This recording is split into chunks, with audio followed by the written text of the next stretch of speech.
Welcome to New Possibilities. I speak truth to power without fear. So I'm going to give people a couple of minutes to check in to this hangout before I get started. I know it's very early in the morning and a lot of people are on their way to work, and I only have a little bit of time for this particular hangout because I have to get ready for work.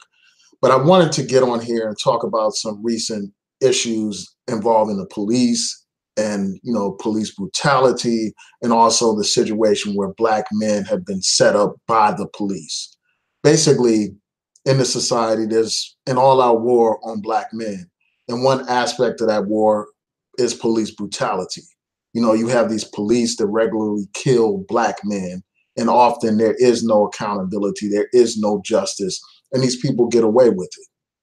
I've cited it time and time again.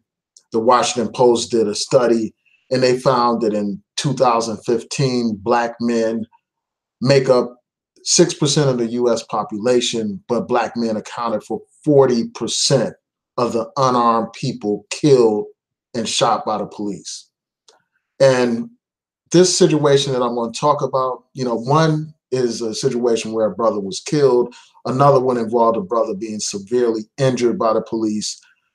Both of them are examples of that statistic that, that was cited. The fact that you have Black men only making up 6% of the population, but they make up 40% of those people who are unarmed and shot and killed by these police.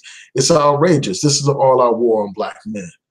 So I'm going to show you a couple of stories, touch on these stories, provide some brief commentary before I sign out. And also, I wanted to let you all know that I was trying to announce the fact that I was having a second debate with Obsidian Radio, but I had some technical difficulties with my phone. Like, for some reason, I'm having problems with my phone and doing live streams. But once I address that problem, I will be back on my phone doing live streams as well as ideas come to me. So you all can look forward to that. But I had a second debate with Obsidian last night.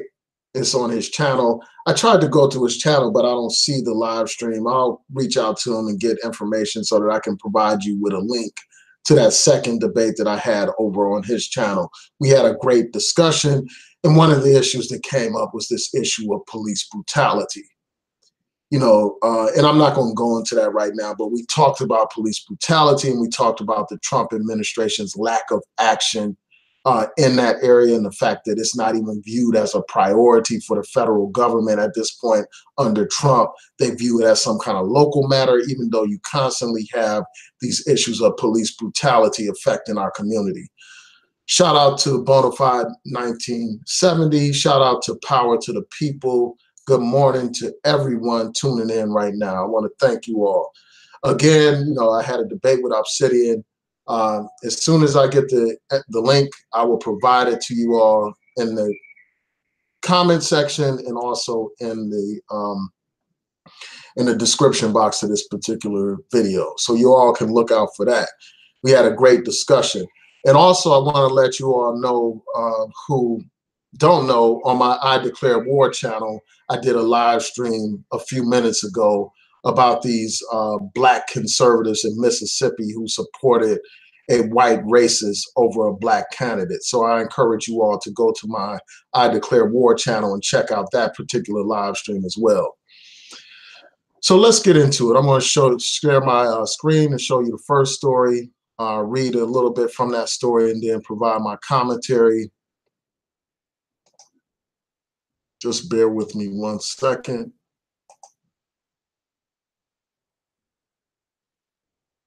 Hold on 1 second.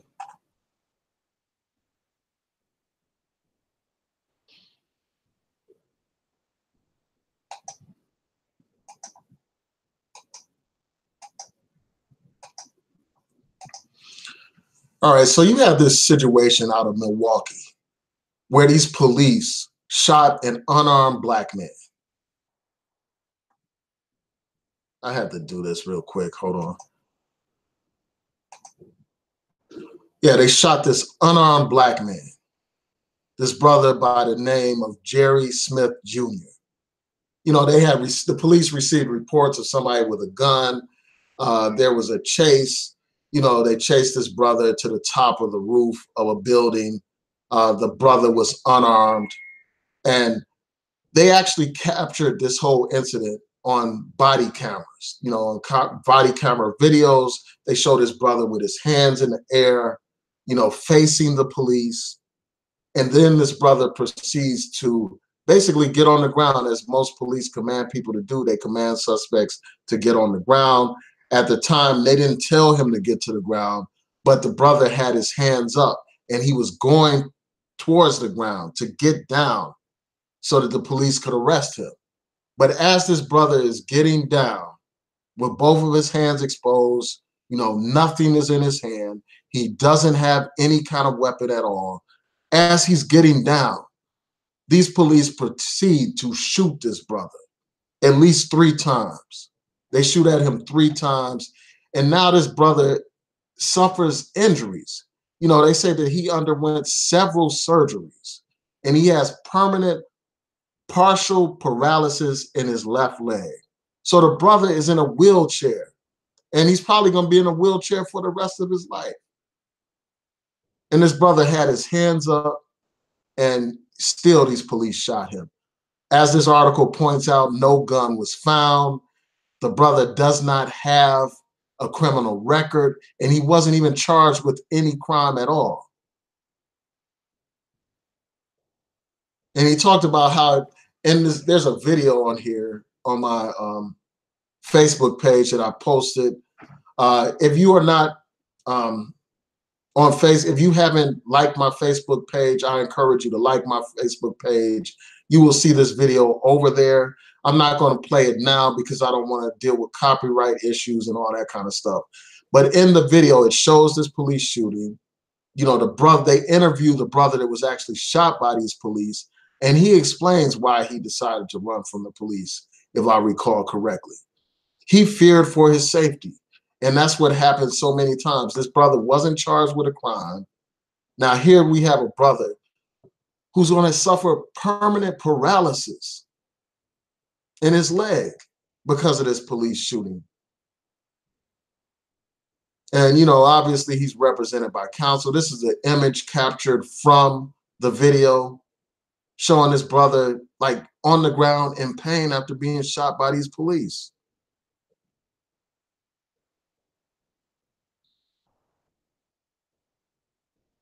And, you know, at first the police said that he was reaching for a gun. You know, they said he went behind some air conditioner unit and all this and that. And they were claiming that he was reaching for a gun. But this video disproves all those claims. It makes it clear that this shooting was unjustified, that there was no justification for this brother being shot. And with shootings and stuff like this that occur, like these Black conservatives, they don't want to address this police brutality problem. They don't want to address it at all. When you bring up this police brutality problem, the first thing that these Negroes do is they try to deflect.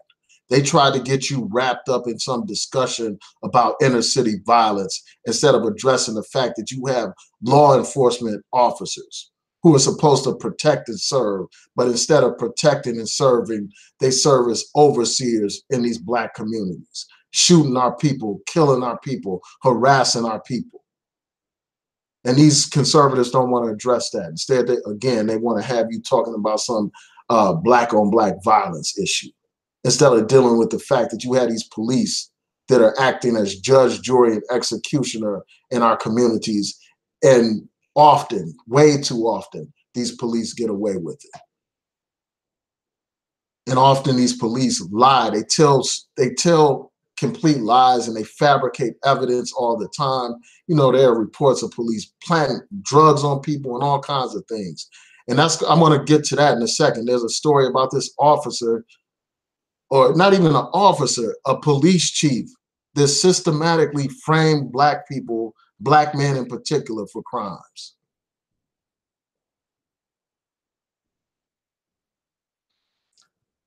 Yeah, so I just had to bring this to your attention. I will post a link to the video so that you all can see it for yourself. Let me just make sure there's nothing else I want to discuss about this particular story before I move on. And I will get to your comments in a second.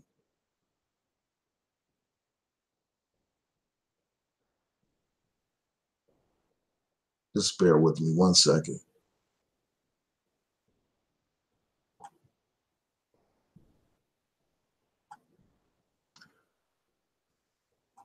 Yeah, so I think that's about it for that story. And I'll revisit this story as there are new developments. Another story that I want to talk about is something that I've been covering for a while on this channel. And that's the case involving Botham Jean. You know, the brother was shot and killed by a Dallas police officer by the name of Amber Guyger.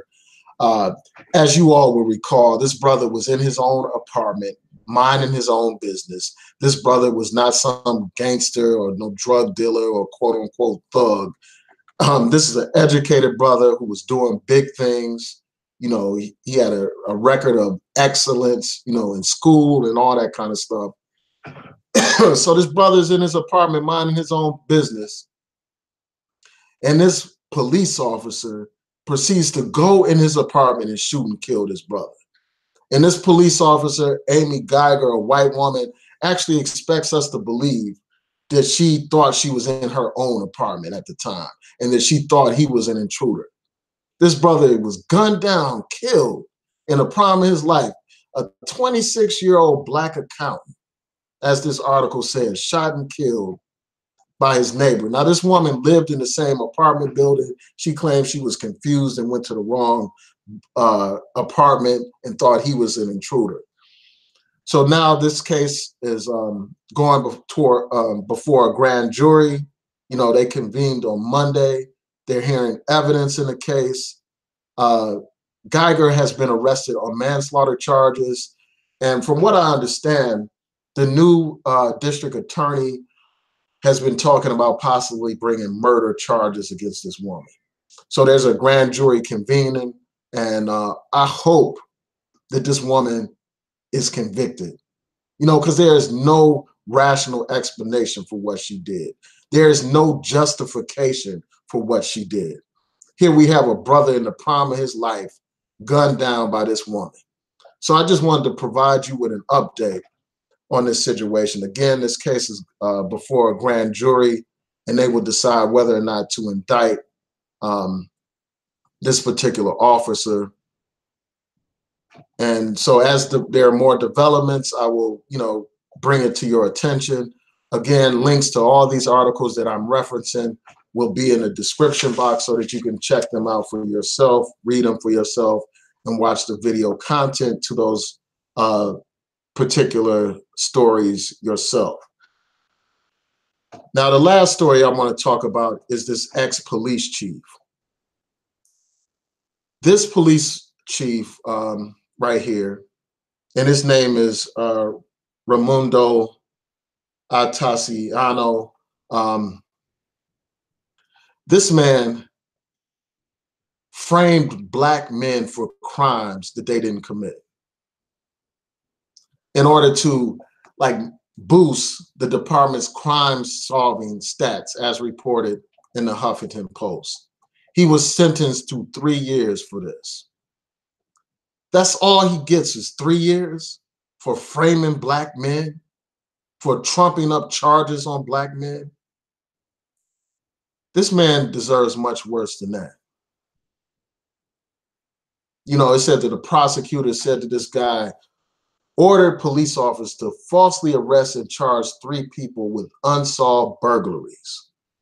One of the people arrested was just 16 years old when he was falsely accused. And we know the impact that false allegations can have on somebody's career prospects, on their life, and all kinds of things. Like when somebody goes to rent a house and all that kind of stuff, false charges against them can impact all their rights. But you had a situation where this police chief framed black men. And this isn't the first time this type of thing has occurred. You know, you've had this happen on many occasions. And then there were some other officers involved. They were sentenced to 1 year in prison, and one was sentenced to 27 months in prison. So yeah, I just wanted to bring that development to your attention. You know, again, this is just another reminder of how crooked some of these police are, like how corrupt they are, just how they lack any kind of principle or principles or any kind of decency. You know, their example after example of these police framing black men, planting drugs on black men, lying on black men, getting black men locked up. So at least this man is being sentenced to some time, but I don't think 3 years is enough. You know, three people's lives impacted because this guy wanted to improve his crime solving stats. So he said, well, let's frame some black people for some stuff. And this was in South Florida, you know, for those of you who aren't familiar with this. But again, this will be in the description box so that you all can read the story for yourself and analyze it for yourself. So I'm going to see what you all are saying before I sign out. You know, I want to thank you all for tuning in, for supporting my channel. So I'm going to stop sharing my screen. All right, so let me see what people are saying before I sign out. I have to get to work just like everybody else today. I'm back on the grind. All right. Again, you know, I want to encourage you all to check out that second debate that I had with Obsidian. I have to get a link to it because I don't see it on his page, but we had that debate. It started around 6:30 and went to like 8 o'clock. And the good thing about the debate that I'll say before I get into your comments in the chat is, you know, I wasn't cut off at all during that debate. You know, I didn't cut him off. So you had a chance to actually hear our arguments, and you can judge them for yourself. You can determine whether or not this guy was actually responding to my points by making substantive counter arguments or not. So again, once I get the link to that, you know, I'll provide it in the description box and also in the comment section as well. So shout out to Bonafide 1970. Shout out to Power to the People. Shout out to Kong Skull Island. Shout out to Lonnie One Love.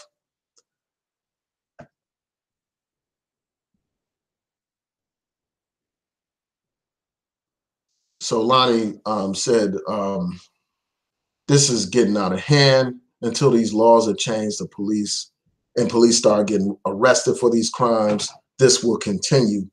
Yeah, I mean, it's like here we are all these years later, and police brutality is still a problem affecting our communities.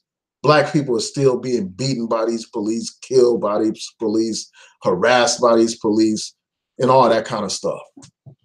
And, you know, one thing that I'll bring up in my discussion with Obsidian, like he was basically trying to say that the primary solution to these problems is, you know, strong nuclear families. But the fact of the matter is, they were beating us back when we had more nuclear families back in the 50s and 60s. The problem of police brutality was even worse than that, worse than it is today. So this whole issue about, you know, a nuclear family, you know, while it's good to have a strong family, that's not a cure-all for the problems affecting the Black community. That will not immunize us from the problem of police brutality. When those police shot that brother, Jerry Smith Jr., on the roof when he had his hands up, they didn't ask him if he was raised in a single-parent household or a two-parent household. They saw a Black man and they shot that brother. So I think that we have to avoid these discussions where these people try to get you derailed and have you talking about families and police and inner city violence instead of dealing with the actual issue, and that's rogue police serving as judge, jury, and executioner in our community. That's the problem of rogue police shooting and killing unarmed Black men at alarming rates. That's the issue. The issue is these police not being held accountable for killing our people, for maiming our people, for brutalizing our people. That's the issue. So yeah, I mean, something has to happen. You know, you have to have stronger laws against racial profiling. And again, that's another reminder of why elections matter. Why elections matter, because these lawmakers, these officials that are elected, they make the laws that determine, our rights, that define our rights and stuff like that, that protect citizens. So if you want to affect any kind of change in that area, you have to vote. You have to vote so that you can have them implement new laws to reform these police departments. You have to vote so that you can vote for your district attorney that will prosecute these officers for police brutality. So let me get back to your comments. Shout out to Garage Autonomous. I saw your video this morning about our first debate, the first debate that I had with Obsidian. I appreciate your commentary. I think that video was on the money, basically summarized how that whole debate was handled. So I appreciate that. For those of you who haven't seen Garage Autonomous video, I encourage you to click his avatar and go to his channel and check it out when you get a chance. Just bear with me one second. Yeah, and I don't know like what happened with my camera, during that debate, the second debate that I had with Obsidian, for some reason, my camera wasn't working. Like, I don't know if he was playing games with my video or not.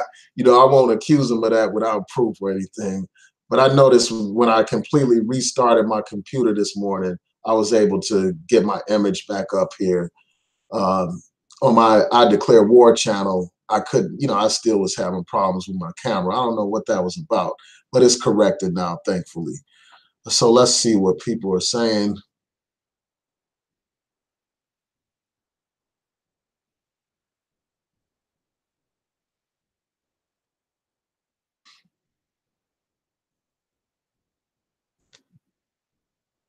So Lonnie One Love basically said white cops look out for their own people, even if they're criminals, and black cops don't.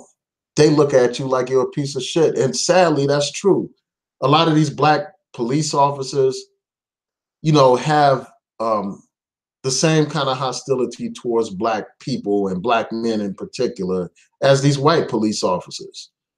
As you all are familiar, I'm sure many of you heard that song by NWA, Fuck the Police, where they basically talk about how the black police is showing out for the white cop, basically showing the white cop that he could be just as aggressive or just as racist as, the white cop, so that he could be, a part of that brotherhood among police and all that kind of stuff. A lot of times these black police are no different from Steven from Django, or any other kind of Uncle Tom or Sambo or whatever. They play that role. They are happy servants to the system that oppresses us. And that's not the case for all black police officers, but it's the case with far too many of them.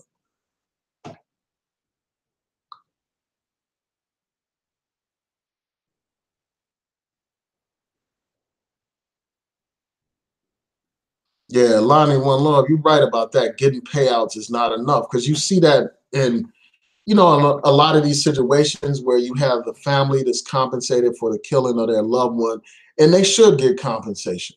They should be compensated for the unjustified killing of their loved one, but that doesn't correct the system. All that does is pay out an individual family. That doesn't stop the police from carrying out those same actions against another person.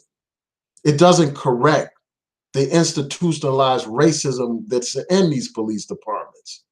It doesn't correct the fact that you have problems of racial profiling and excessive use of force in many of these police departments. So you need like a strong Justice Department. And again, that's another reminder of why elections matter. Because here under Trump, police brutality is not even an issue for him. As far as he's concerned, as I said in my other live stream, it's just some local matter. As his press secretary said, it's just some local matter. This should be handled by the local authorities in their mind. It's not a priority in his mind. So you need to have a Justice Department that's committed to ending police brutality. Under the Obama administration, they investigated the Baltimore Police Department. They investigated the Ferguson Police Department and other police departments. and imposed agreements with those departments to require them to get rid of those discriminatory practices, to end excessive use of force and all those things. So we need systemic change. We don't need just a payout to these families, you know, hush money for these families and all that kind of stuff. We need to change this system from the inside out, completely revolutionize these police departments. So Lonnie One Love said Amber Guyger needs to get a life sentence.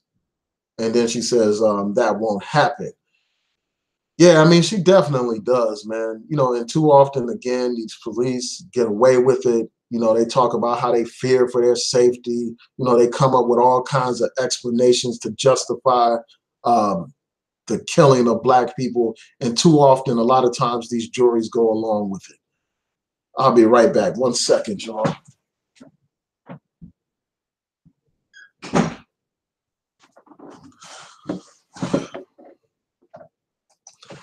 Yeah, sorry about that.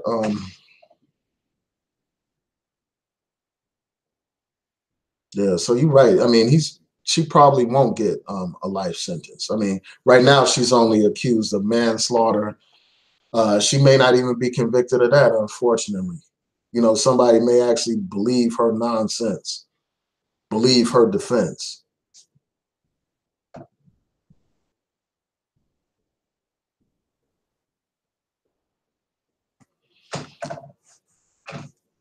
Yeah, and Bonafide 1970 said that some of those Black conservatives might not be willing to acknowledge the reality of police brutality because they haven't had their own negative experience. Sometimes that's what it takes, sadly. And, you know, unfortunately, many of these Black male conservatives on here have had their experiences with police. They have been racially profiled, but yet and still, they don't speak out against police brutality. I've listened to, you know, several videos where some of these people acknowledge being racially profiled. Just as a Black man in America, you're going to be racially profiled. If you're a young Black man, most young Black men have been racially profiled at one point in their life, unfortunately. You even had President Obama talking about when he was racially profiled and stuff. Most Black men have had some experience with the police stopping them and harassing them without justification. Whether these Black men are conservative, whether these Black men are liberals, whether these Black men are Christians or Muslims or whatever, when the police see them, whether they were from a single parent household or a two-parent household, they've been harassed by these police. You know, and sadly, they don't want to really address that issue. They want to tap dance all around it and bring up this other irrelevant stuff to deflect the conversation.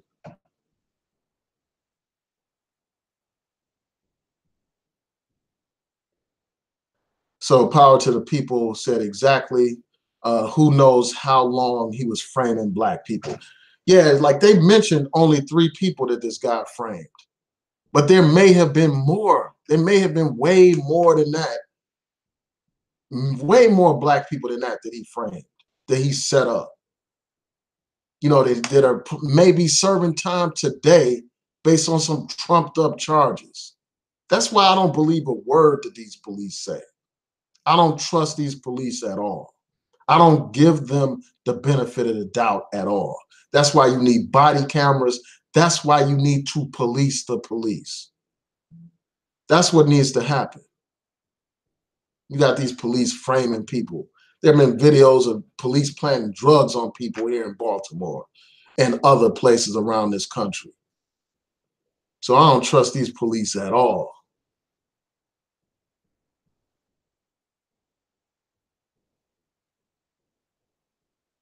Power to the People said he should have got 30 years to life and put in general population. Yeah, absolutely, man.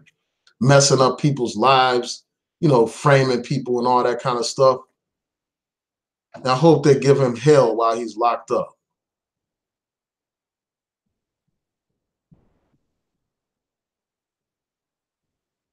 Yeah, so Bonafide 1970 said, I remember seeing a video of cops in Baltimore planting drugs on a brother. It happens from coast to coast. There's certainly nothing new about it. Yeah, there was a story that was on 60 Minutes about these somewhere in the South. I can't remember. I'm gonna look it up. And once hopefully if I remember, I get so busy, I forget about posting these links, but I'm gonna look up the story. There was a story done on 60 Minutes years ago about a whole police department that framed a whole bunch of black people, trumped up a whole bunch of charges on a large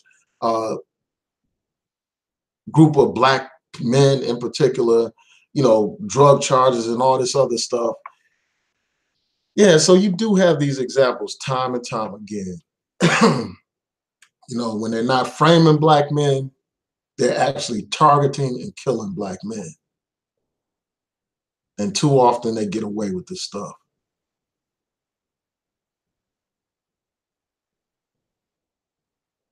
Yeah, it is about, Yvette Lee said, you have to put the right people in office. Absolutely. Yeah, it's not just voting for the sake of voting. You got to make sure you have the right, that you have the right politicians in place that support our issues and our agenda.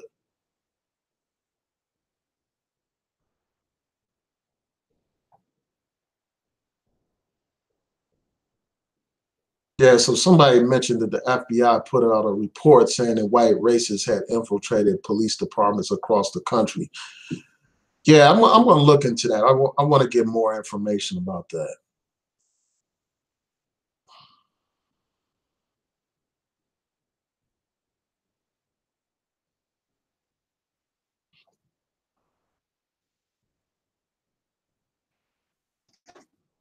Yeah, I mean, and that's a great point, Yvette Lee, about that stand your ground law.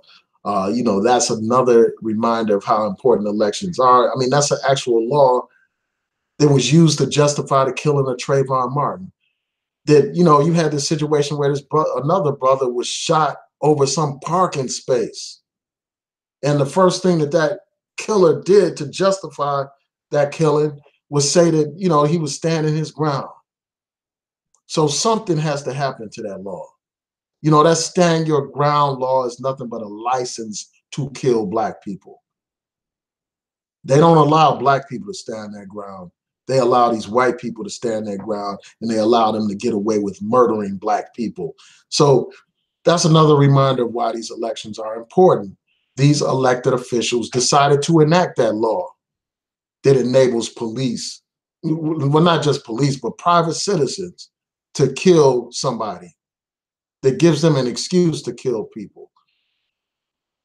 That law has to be changed, man. And the only way you do it is by mobilizing the voters to elect officials that understand how that law needs to be rescinded, gotten rid of, eliminated. Yeah, but I'm going to have to start getting ready for work. I want to thank you all for tuning in.